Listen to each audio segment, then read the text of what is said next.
थोड़ी देर बैठे हो, जितनी देर बैठे हो उतनी देर परमात्मा का नाम ले लो। सीताराम, राधे श्याम, शिव शंकर, ओम नमः शिवाय, जो तुम्हारा मन पड़े। 8 घंटे साथ रहने वाले भी शमशान तक साथ निभाने के बाद में वापिस आ जाएंगे। कभी कभी मिलने वाला होता है वो गुरु, जो साल में 2 साल में कभी कभी मिलता है और वो एक बार कह देता है घबराने की जरूरत नहीं है, शंकर भगवान की शरणागति में चले जा, फिर कुछ नहीं होगा। वो गुरु होता है।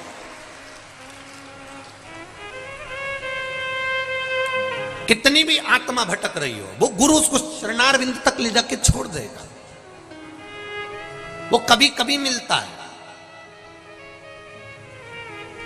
गुरु ऐसे नहीं मिल जाता, बहुत वो तो कानपुर वालों की किस्मत है, कानपुर वालों का तो भाग्य है जो अभी कथा मिल गई और इसके बाद में फिर वापिस 13 जनवरी से फिर कथा मिल जाएगी। तो ये तो 2-2 साल 3-3 साल पुरानी कथा है। ये मत सोचना कि ये 13 जनवरी वाली कथा अभी दे दी है गुरुजी ने कि यहाँ से, नहीं नहीं नहीं, ये कथा भी पुरानी है और वो कथा भी वही 2-3 साल पुरानी, जो जिन ने पुराने तत्व में ले रखी है वही कथा है। ये मत सोचना कि अभी की कथा है, सब पुरानी है।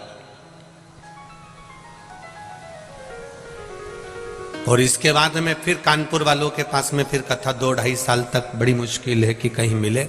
इंदौर में भी अभी 24 तारीख से 30 तारीख तक कथा है दलाल बाग में। तो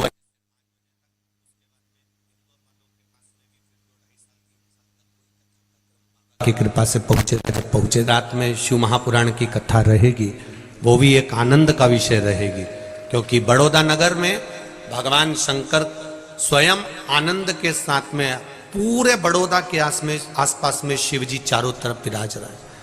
और गुजरात वासियों का तो भाग्य है जो कथा मिली है। सतगुरु जो कह देगा 24 घंटे साथ रहने वाला शरीर है, आत्मा के साथ रह रहा है, 8 घंटे वाले रिश्तेदार परिवार वाले हैं, और कभी कभी मिलने वाला गुरु इस आत्मा को समझाकर परमात्मा तक छोड़ देता है। वो कहता है कि तुम शिव पर विश्वास करो, संसार पर नहीं। संसार तो मिथ्या है, झूठा है।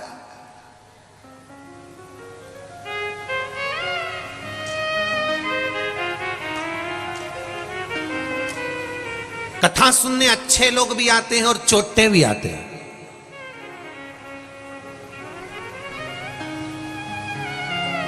तुम्हारा ध्यान भोलेनाथ पर रहता है और चोटे का ध्यान तुम्हारी चेन और अंगूठी और मोबाइल और पर्स पर रहता है।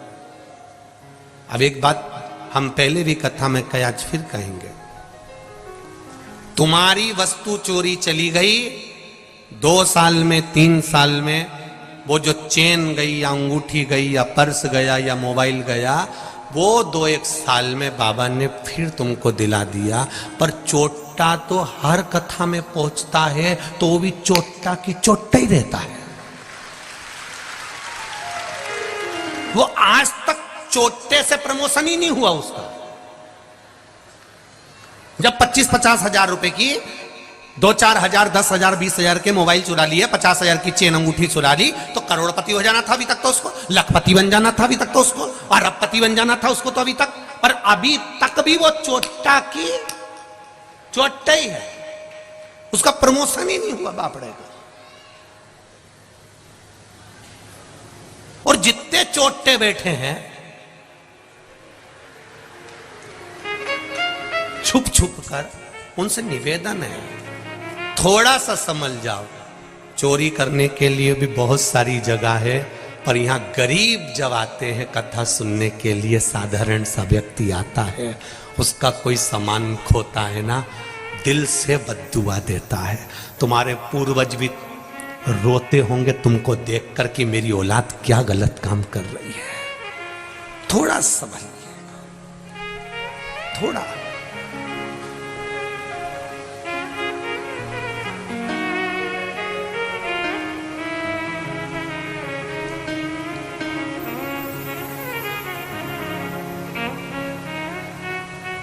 कल रात्रि की ही चर्चा है, किसी का कोई बैग कहीं चले गया होगा, सूचना पहुंची सीहोर व्हाट्सएप पे मैसेज गया, वहां से समीर जी ने आशीष जी को कहा, आशीष जी बोले कि कोई का सामान चले गया और उसको कहीं बेराज मेराज कोई जगह है वहाँ जाना है, उसके पास में किराया नहीं है। तो हम आशीष को बोले पहले वहाँ पर कोई हो कार्यकर्ता तो उसको भेज दो और उसको देकर आओ पैसे और वो आराम से जाए वहाँ तक, कोई दिक्कत नहीं, अच्छे से जाए। धन की मूलता नहीं है, कथा में भाव की मूलता। आप दिल से आते हो। यहां जितने भी श्रोता बैठे हैं ना, इनको कोई चावल देने नहीं गया था। पूरे कानपुर में, केवल कल्याणपुर में जहां कथा हो रही है, इससे एक चौराहे तक के में आपको बैनर दिखेंगे, पोस्टर दिखेंगे। बोलो सही है कि गलत है? पूरे कानपुर में जब भी कोई बड़े महाराज की कथा होती होगी तो पूरे कानपुर में बैनर लगते होंगे। कानपुर में एक जगह पर भी शिव पुराण का बैनर हो तो बता देना। एक बैनर नहीं है तो भी आपके पास में कोई चावल दाना नहीं पहुंचा, कोई पीले चावल नहीं पहुंचे, कोई पत्रिका नहीं पहुंची, कोई निमंत्रण नहीं पहुंचा, उसके बाद भी अगर आप आए हो तो यहां किसी धन या दौलत के लिए नहीं और किसी लोभ से नहीं, तुम आनंदेश्वर महादेव की कृपा से पहुंचे। तुम आनंदेश्वर भगवान की कृपा से अपना शुद्ध भाव लेकर आए हो। यहां कोई दिखावे के लिए नहीं आया। पूरे कानपुर में एक बैनर बता दो, एक पोस्टर बता दो तो बात दूसरी है। केवल इस यहां से लेकर आगे चौराहे तक के बीच में, उसके सिवा कहीं बैनर नहीं मिलेगा, कहीं निमंत्रण पत्र नहीं मिलेगा, कोई निमंत्रण, कोई। तो तुम्हारा ये केवल दिल जुड़ा है महादेव से, कोई दूसरा चीज नहीं जुड़ी है। नहीं तो जनता को इकट्ठा करने के लिए अच्छे अच्छे के पसीने छूट जाते हैं, गाड़ियां भर भर कर बुलाना पड़ती है, कजन कितना बांटना भी पड़ता होगा, तब इकट्ठा करना पड़ता होगा। पर ये तुम्हारी निर्मल भक्ति है आनंदेश्वर महादेव की। इसलिए कह रहा हूं कल्याणपुर और कानपुर वालों, बड़े किस्मत वाले हो, गंगा के तट वालों, तुम्हें प्रणाम करता हूं आपकी भक्ति को। ये आपकी भक्ति है, ये निर्मल भक्ति है। हम जहां भी कथा करने गए वहां हमने देखा बड़े बड़े लोग पोस्टर मोस्टर लगा देते, वो अपनी जगह पर कल्याणपुर और कानपुर में मेरे आनंदेश्वर महादेव ने एक चमत्कार जो दिखाया है, वो चमत्कार आपके रूप में बैठा हुआ है मेरा महादेव, आपके रूप में। ये आनंदेश्वर की भक्ति है, इसको कहते हैं आनंदेश्वर महादेव। ये कोई साधारण नहीं है महाराज। उसकी नगरी में कथा कराने वाला वही राजा है और कथा सुनने वाला वही राजा है। यहां बाकी की सब प्रजा है उसकी, सब प्रजा। उसकी भक्ति इतनी प्रबल है, उसकी भक्ति का बल इतना प्रबल। ये चमक ये दमक फुलवन में महक, सब कुछ सरकार तुम ही से है। कभी कभी मिलने वाला सतगुरु होता है, कभी कभी मिलने वाला, और कभी कभी मिलने वाला जो सतगुरु होगा वो आत्मा को परमात्मा से जोड़ने का काम करेगा। वो आप लोगों से ये नहीं कहेगा, क्योंकि उसको मालूम है संसार मिथ्या है। थोड़ी देर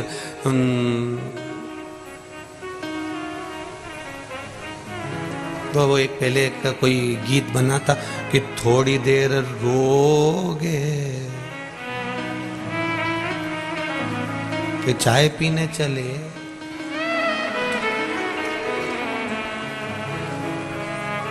थोड़ा सा, बस थोड़ा सा। फिर कहूंगा मेरी माताओं से, मेरी जीजियों से और मेरे जीजाओं से, फिर कहूंगा आप दिल से उसको रिझा लो, मेहनत पूरी करो। छोटा सा भी काम करो ना तो ये मत सोचना, संकोच मत करना कि बहुत छोटा काम है, अपनी मेहनत पूरी करना। अभी परसों की कथा में कहीं पीछे लेटर पड़ा होगा, किसी कबाड़ी का काम करने वाली, कबाड़ का काम करने वाली, लोहा लंगड़ का कबाड़े के काम करने वाली के यहाँ कुछ चोरी हो गई होगी। तुम्हारे यहीं की कथा है, उसने पत्र लिखा है। कौन कहीं बैठे हो तो वो कबाड़े वाले अगर कहीं बैठे हो तो हाथ हिला देना। कबाड़े वाले के यहाँ चोरी हो गई थी। अब वो कबाड़े वाले के यहाँ चोरी हो गई तो उन्होंने थाने में रिपोर्ट कराई।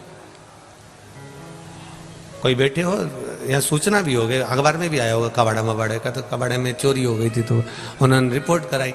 और रिपोर्ट कराने के बाद में, पत्र होगा पीछे कहीं पड़ा होगा, रिपोर्ट कराने के बाद में वो चोर नहीं मिला। और उनकी पत्नी ने कथा सुन ली कि कानपुर में कथा हो रही, कल्याणपुर में। तो कहने लगे आप अपन भी जाके बैठो, सियोर वाला महाराज बोलता है 3 महीने में रिजल्ट मिलता है, चोटा भी मिलेगा।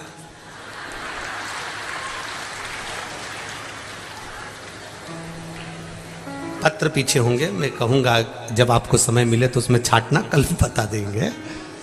और कहीं बैठी हो तो जी हाथ जोड़ के निवेदन में खड़ी हो जाना। और उसने कथा आकर सुनी, और कथा सुन के जब घर गई तो उसके पति ने कहा चोर पकड़ा गया, चोर पकड़ा गया। कहां है? तो कि थाने में बंद है। थानेदार का फोन आया था कि चोर पकड़ा गया। ये शिव तत्व है, ये शंकर है। कहे दरोगा का फोन आया था, वहां चोर पकड़ा गया। कोई कबाड़ा वाला होगा यहीं कहीं का, तो उसके यहां हो गया। अब देखिए शिव भक्ति कितनी प्रबल होगी, शंकर का विश्वास कितना प्रबल होगा, इनको शिव वाणी में कितना विश्वास होगा। इसलिए आपको कल कथा में कहा था, हवा में केवल कचरा रुख बदलता है, हवा में पत्थर रुख नहीं बदलता। उसी तरह जो शंकर का उपासक होता है, शंकर का भक्त होता है, शिव को मानने वाला होता है, वो जरा से हवा के चक्कर में रुख नहीं बदलता, वो अपनी भक्ति में दृढ़ रहता है, दृढ़ रहता है। सावन का महीना है, जल चढ़ाने जा रहा है। गंगा उफान पर है, जल चढ़ाने जा रहा है। बरस रहा पानी, जल चढ़ाने जा रहा है। तपती हुई गर्मी है, जल चढ़ाने जा रहा है। ठंड पड़ रही है तो भी जल चढ़ाने जा रहा है। भत्तर ठंड, उसका भरोसा पक्का।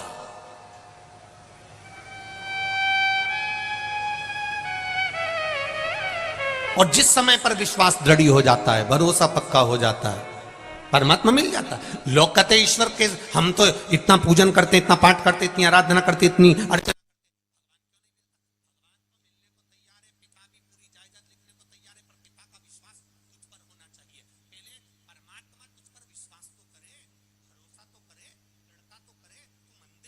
कराए 2-3 महीने जाकर बंद कर देगा तो भगवान कुछ दे रहा है का?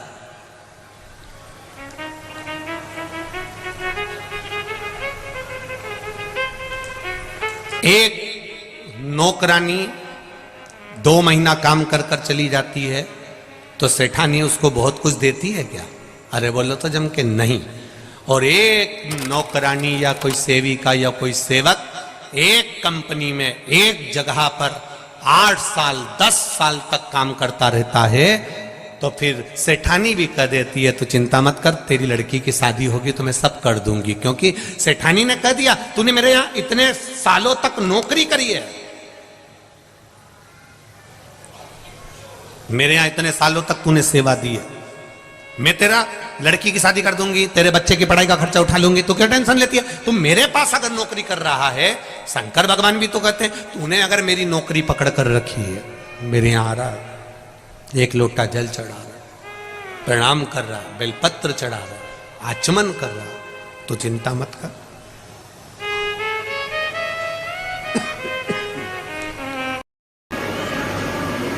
आपका भरोसा।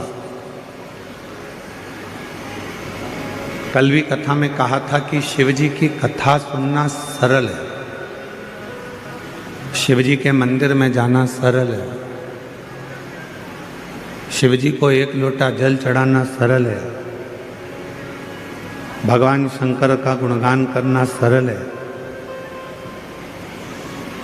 पर शिव महापुराण की कथा कहती है कि सबसे ज़्यादा कठिन है शिव महापुराण पर भरोसा करना, शिव जी पर भरोसा करना, भगवान की विरल भक्ति पर भरोसा करना, भगवान के भजन पर भरोसा करना,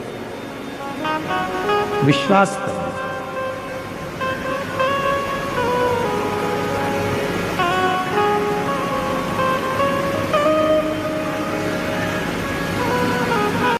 आपका भरोसा कितना है? आप शिव पर कितना विश्वास करते हो, कितना भरोसा करते हो, शंकर के कितने करीब आप पहुंचे हो, ये आपका विश्वास बताता है।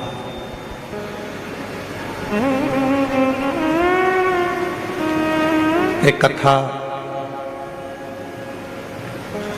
शिव महापुराण की बड़ी सुंदर है।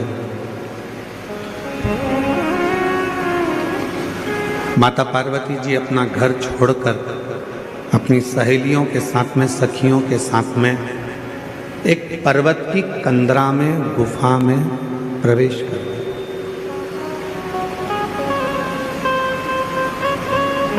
और उसी में माता पार्वती बैठकर शिव जी की साधना करने लगी, भगवान शंकर की भक्ति करने लगी। पहले तप करा, साधना करी,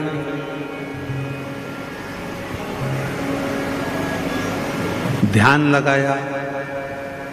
जब ये सब कुछ कर लिया, फिर माता पार्वती जी ने बेल के पान को, बेल के पत्र को, बेलपत्र को खाना प्रारंभ किया। फिर माता पार्वती जी ने बेल का पान, बेल का पत्ता खाना प्रारंभ किया।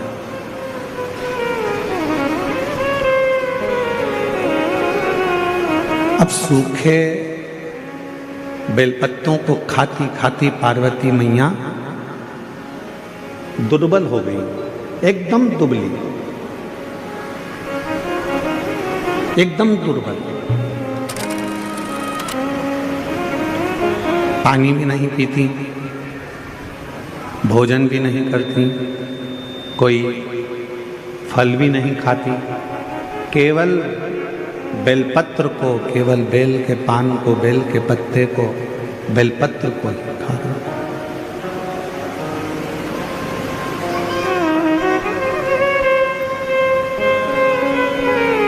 शरीर में उनका पूरा शाम हो गया, काला पड़ गया।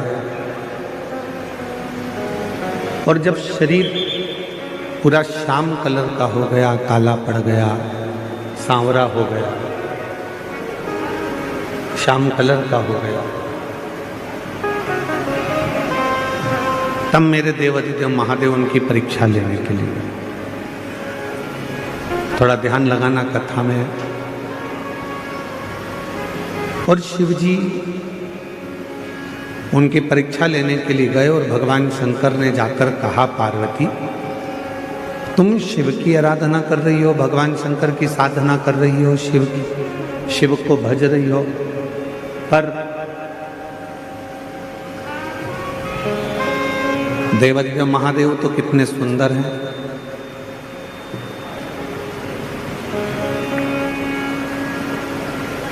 कर्पूर गौरम करुणावतारम संसार सारम भुजगेन्द्र। भगवान शिव तो इतने सुंदर हैं, भगवान शंकर तो इतने सुंदर हैं, इतने सुंदर हैं, और तुम इतनी काली हो गई हो, दुर्बल हो गई हो, पत्ते खाती हो, तो शरीर भी तुम्हारा पूरा दुर्बल हो चुका है, और तुम्हारा पूरा शरीर दुर्बल हो गया,